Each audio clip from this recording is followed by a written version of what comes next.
Today, I wanted to give you a tour of this shell challenge I did. It's the Play Live Shell Challenge by lilsimsie, and it's a three-story build, has second floor, first floor, and a basement. So let's hop in and I'll give you a tour of my take on it. I tried this shell in three different worlds and ended up building it here in Windenburg on this lot here. The reason why is it has these overhangs that normally would be kind of awkward, but the Tudor style really lends itself to the where the top story bumps out more.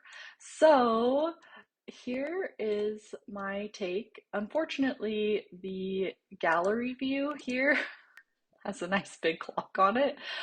Um, but yeah, it's a two-bedroom, three-bathroom house. As you can see, the front is fairly simply landscaped.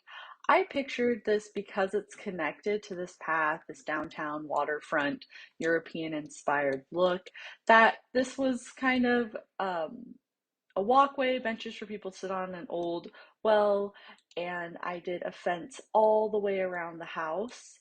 I just went all out with the Tudor style from Get Together, and this house is only using Get Together and base game.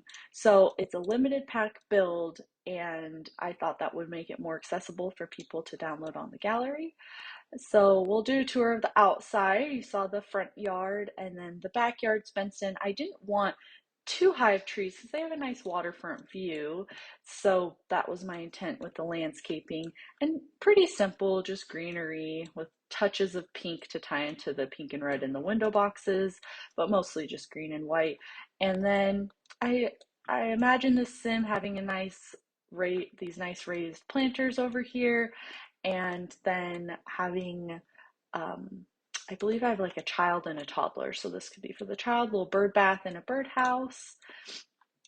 And I actually have a fireplace or two inside, and so I thought that kind of tied well.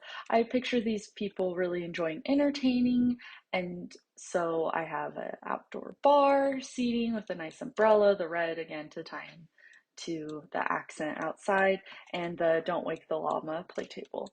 Let's hop inside. We'll start on the entryway. So you can see just looking over, I kept with the dark wood theme. I used the black swatch on the outside, but went with just the darker warm wood on the inside with the floors and all the trim and fairly heavy patterned wallpaper. I pictured this being a very traditional home, and maybe it has been remodeled, but they kept with the period theme. Again, this is just Get Together and base game. So off the entryway, I have this sitting room, music room, piano room here, which is very typical of a more traditional older home. All of these rooms are kind of closed off. And then we have a study in the front. I thought it was kind of fun having a little dartboard in here. Computer, just a little bit of clutter. I liked this corner with the globe. You could even switch it out for the bar globe, but I did the regular globe, and kind of did this warm orangey green color palette in here. And I used these portraits sides down from Get Together. So yeah, the entryway is pretty simple and it connects to those two rooms there. Again, this could be, you could change this to another bedroom easily, or this could be another bedroom, this could be a bathroom, very easily convertible.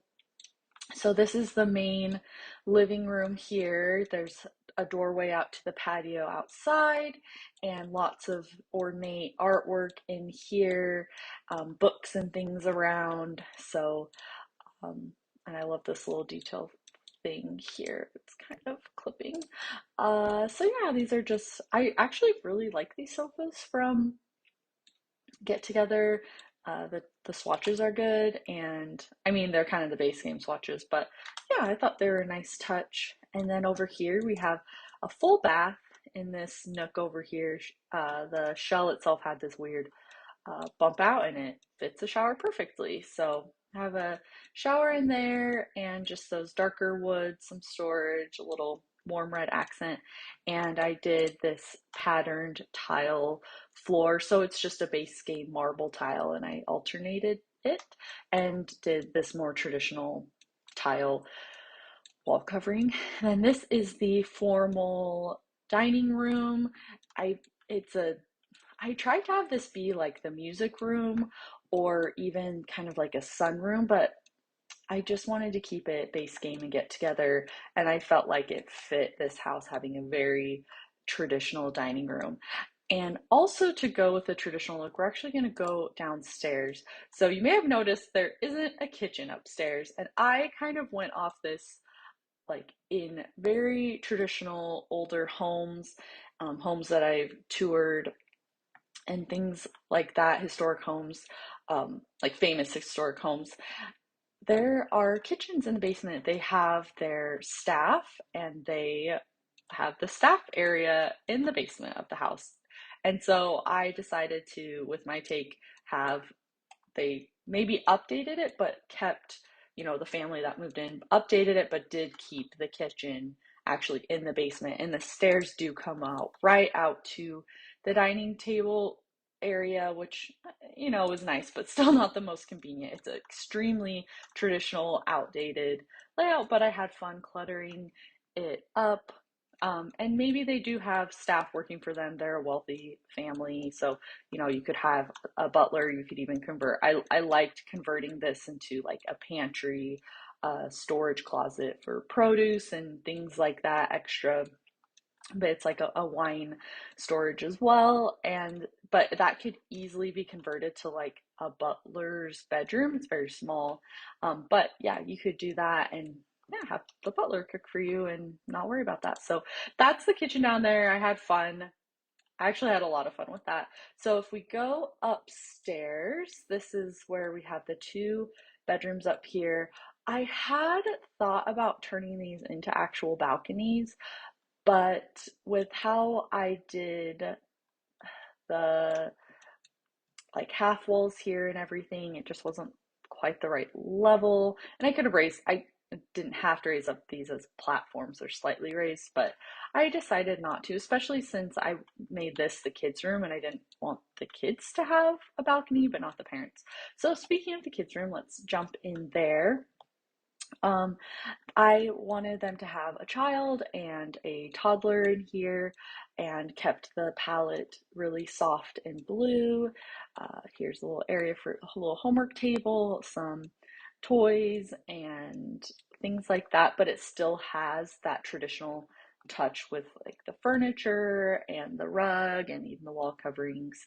So yeah, I just kept it really simple, sort of the toddler side and then the kids side a little bit. And their bathroom is that blue and white color palette again.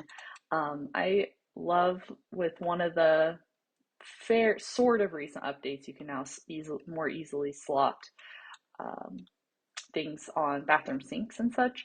So that was fun to add just a little personality, a little toddler potty in there. And again, this is the same tile floor and walls. I just kept it the same, and you'll see that in the parents' bathroom as well. And then I just have a little, I think they can get back there.